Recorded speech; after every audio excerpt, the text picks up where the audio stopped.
저기 혹시 여기 오면은 크리스마스를 가장 행복하게 보낼 수 있다던데 맞나요? 맞습니다. 아 정말요? 앉으세요. 아, 아주 잘 찾아오셨습니다. 네. 예. 크리스마스 때 뭐 하실 거예요? 크리스마스 때요? 네. 뭐 집에서 뭐 영화 보고 음. 맛있는 거 먹고. 제가 신년 운세를 봤는데 아. 제가 올해 내년에 뱀띠를 만나야 되는데 아, 명쌤이 뱀띠였어요. 그래가지고 저 뱀띠죠. 네. 그래서 느낌이 좋아요. 저는 용 같은 뱀이에요.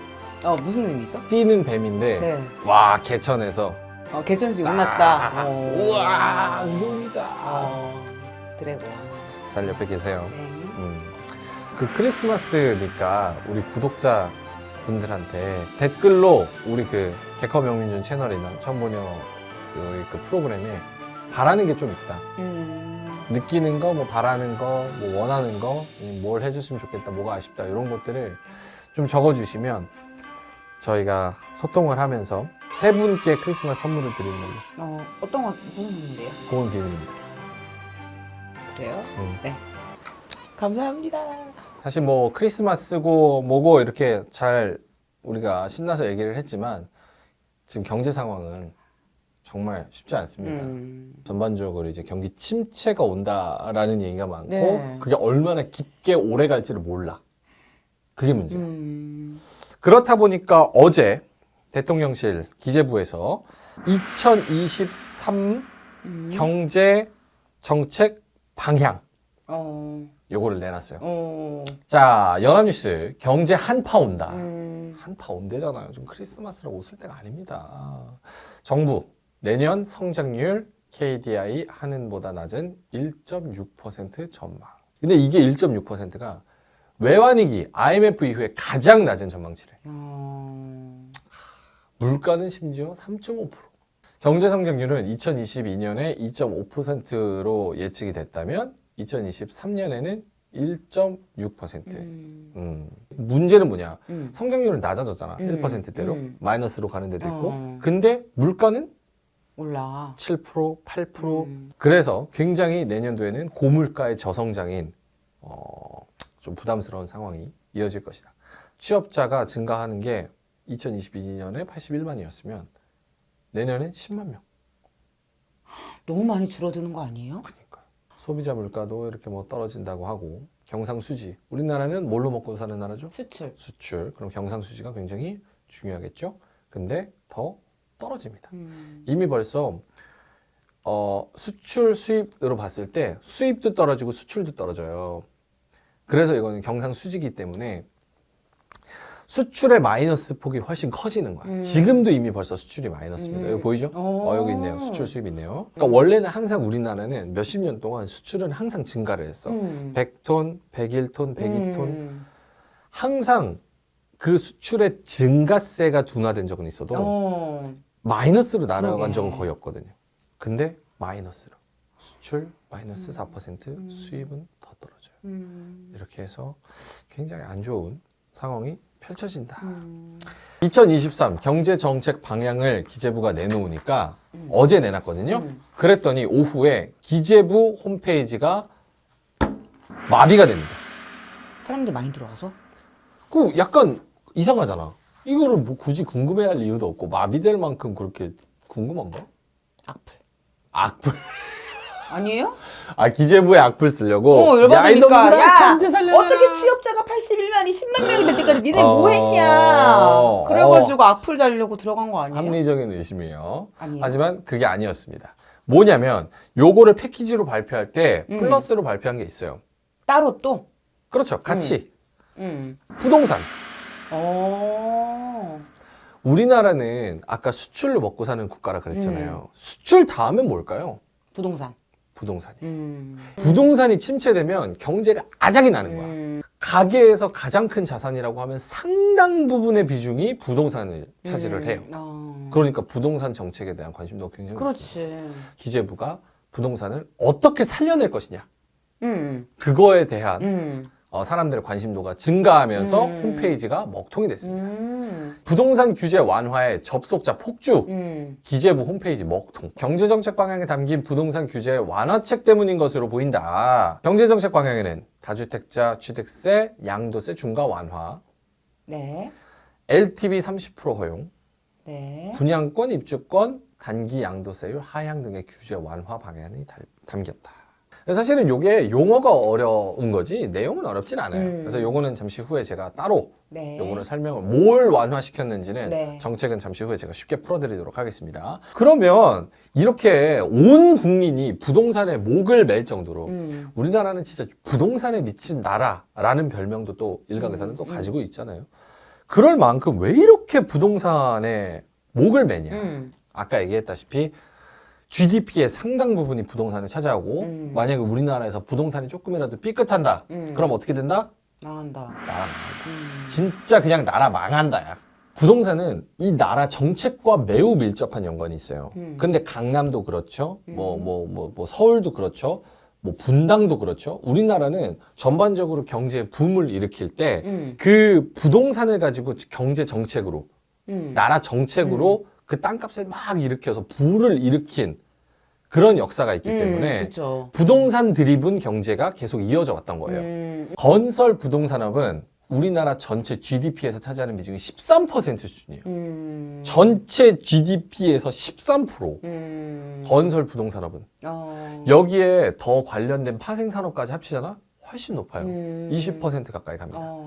이 때문에 최근에 부동산 시장 침체 조짐이 신용경색 촉발과 맞불린다면 경기 급냉이 불가피할 수밖에 없습니다.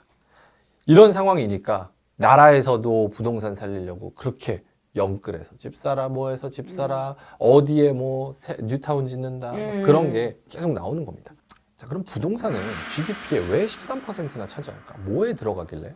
GDP는 뭐에 무슨 구성 요소가 있습니까? 소비, 투자, 정부, 순수출.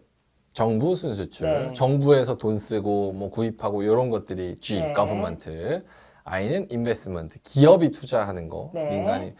그리고 이제 소비. 소비자는 소비자가 하는 거. 그리고 NX, net export, 수출. 네. 수입을 뺀 거죠. 그거를 다 합쳐서 여기 안에 모든 경제 활동이 다 들어가 있어.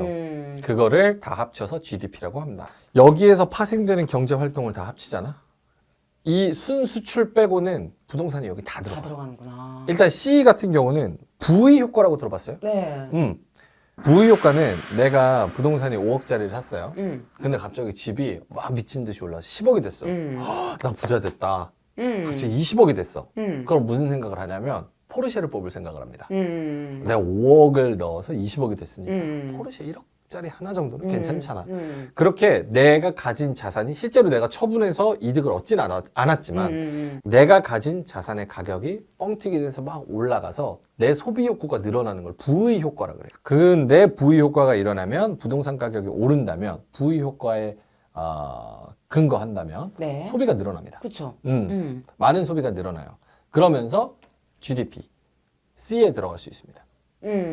부의 효과 네. 때문에. I로 넘어가면 구축 아파트, 신축이 아닌 거, 분양되지 않은 거, 네네. 그거는 GDP에 들어가지가 않습니다. 왜냐?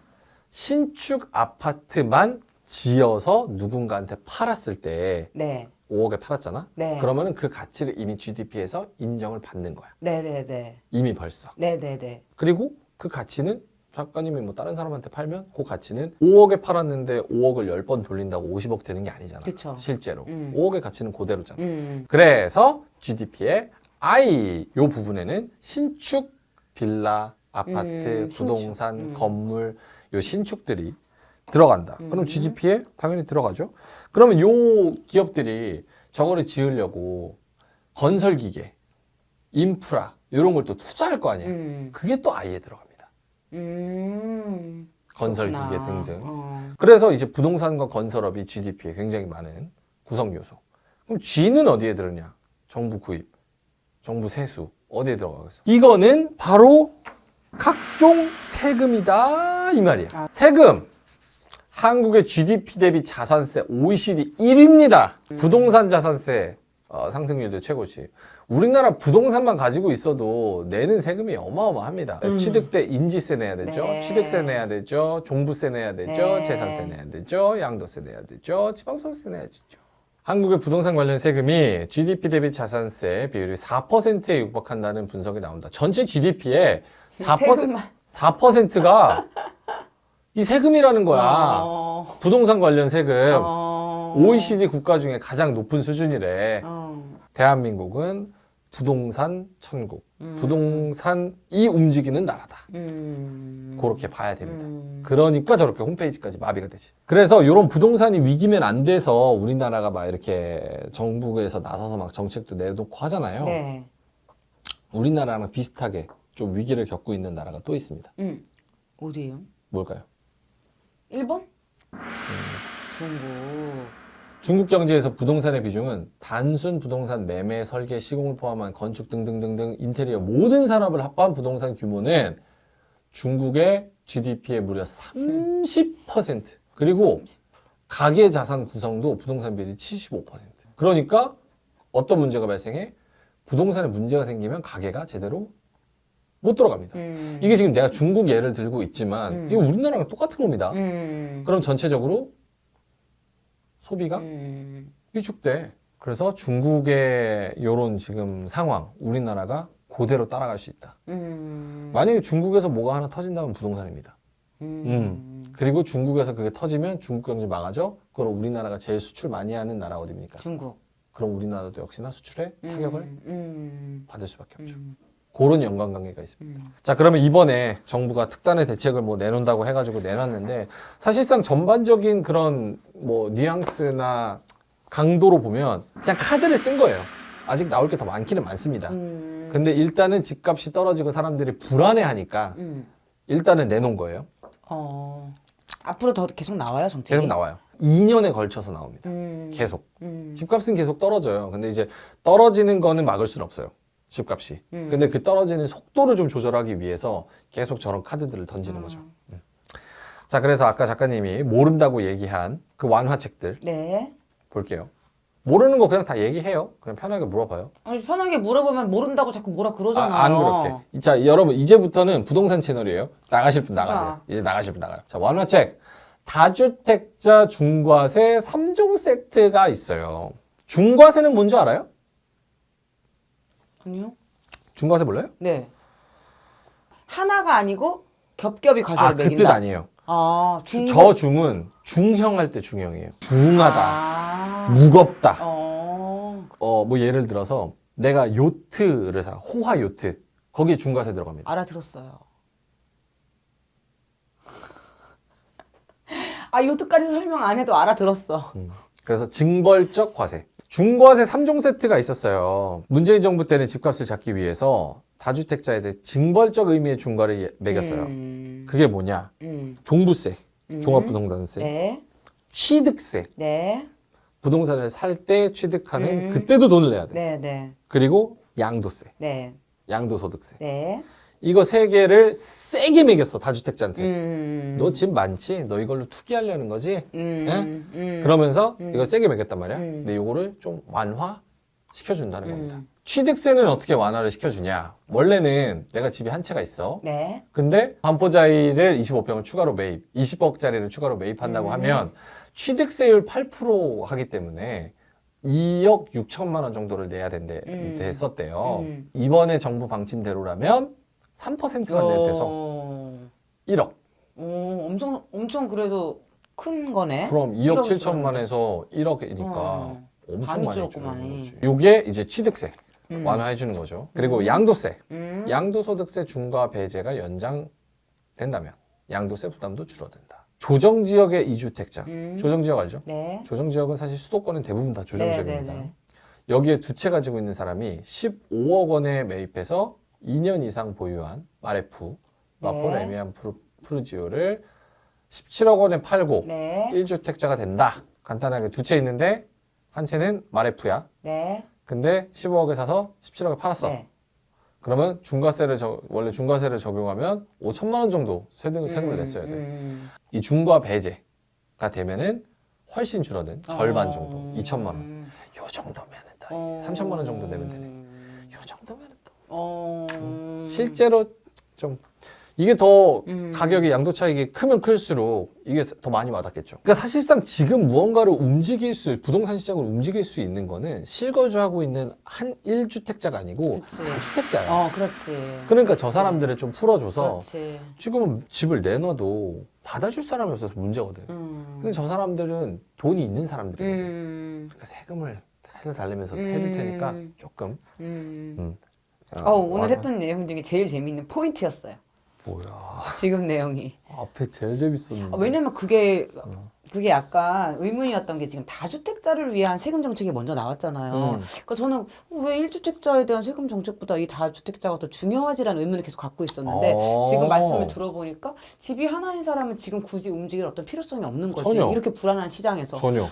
그런데 여러 개의 집을 가진 사람들에게는 이게 하나의 어쩌면 좀 더 기회가 될 수 있는. 그럼 지금 가장 문제는 지금 부동산 시장 지금 현황의 가장 문제는 뭐냐면 매물은 막 급매물이 쏟아져 투기꾼들의 급매물이 근데 그걸 받아줄 사람이 없다는 거야.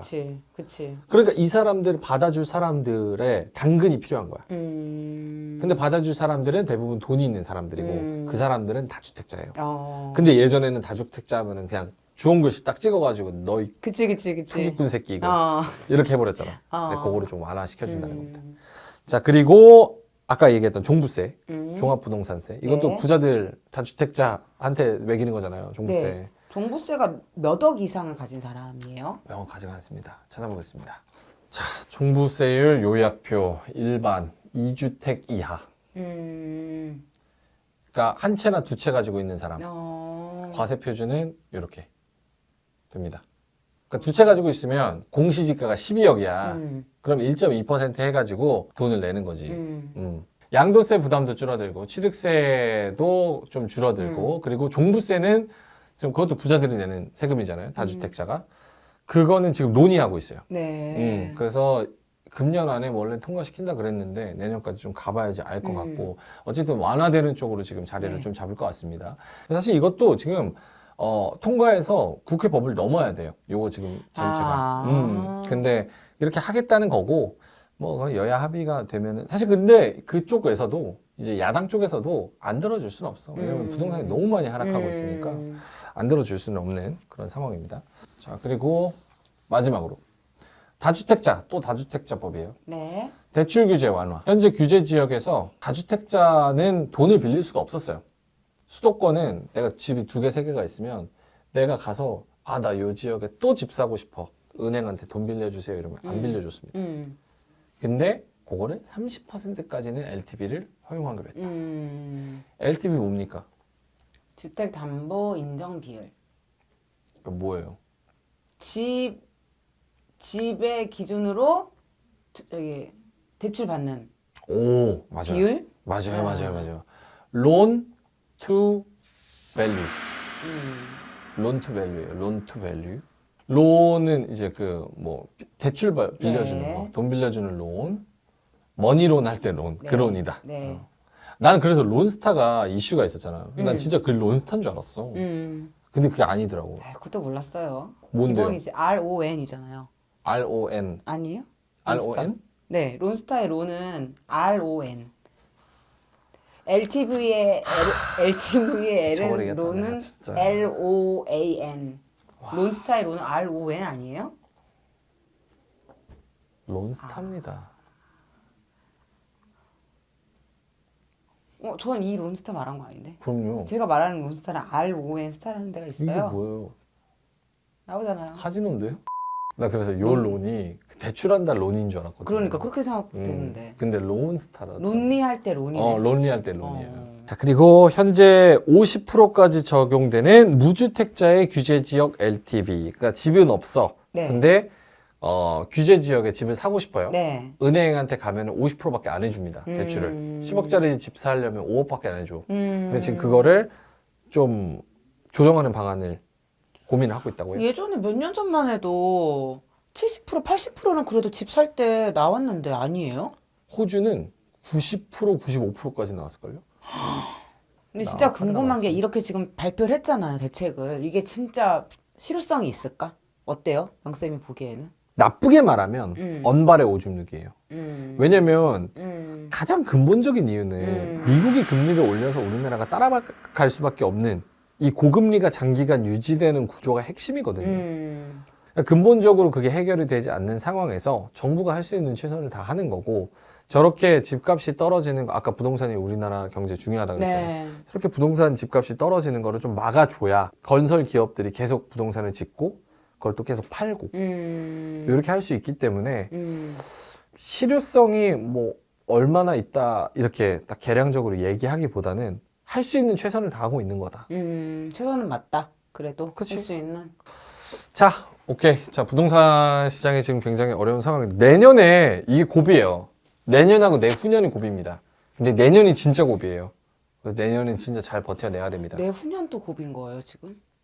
응? 내년이 고비라는 얘기를 정말 많이 들었는데 내후년도 힘든 그럴 수 거예요. 있어요. 근데 내년이 아주 피크가 될 것 같아요. 힘든 거에. 네. 그래서 좀 지켜봐야 될 것 같습니다. 좀 아껴 쓰면서 겨울을 나면서 버텨야지 뭐 방법이 없습니다. 그렇게 하죠. 됐죠? 네. 네. 화이팅입니다.